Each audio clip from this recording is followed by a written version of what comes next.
The devotion to the Immaculate Heart of Mary is a product of the Church's deep consideration of the Sacred Heart of Jesus. The presumed alliance of the two hearts, according to Pope St. John Paul II, is a sure sign of salvation for mankind. In 1917, Our Lady revealed to the children of Fatima God's desire that the Sacred Heart be honored alongside with the Immaculate Heart of Mary. The Heart of Mary is our model on how to completely submit ourselves to God and to humbly obey the divine will.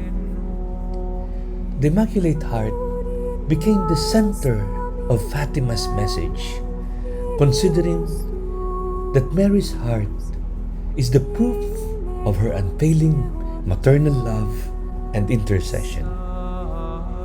Mary's heart is the refuge of sinners and consolation of the poor. If the Sacred Heart is the symbol of God's total sacrifice of Himself because of love, the Immaculate Heart is the model of every creature on how to submit oneself completely to the mercy of God.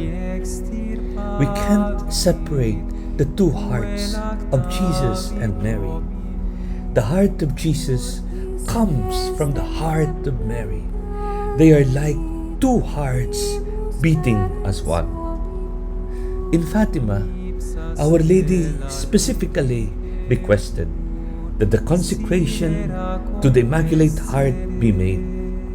Popes and leaders of the world's nations promptly obeyed.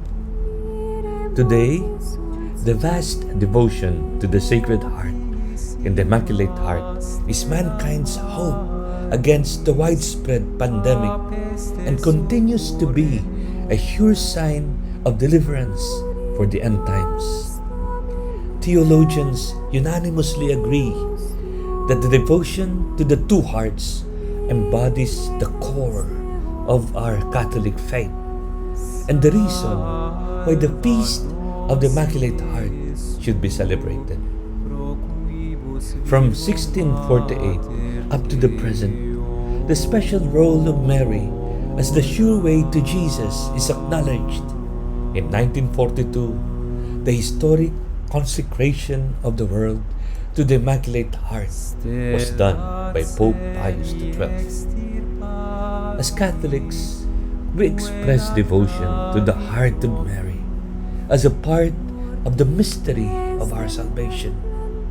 Since the heart of Jesus has the same DNA as that of the heart of Mary, we firmly believe that this suffices to hold that the two hearts are one.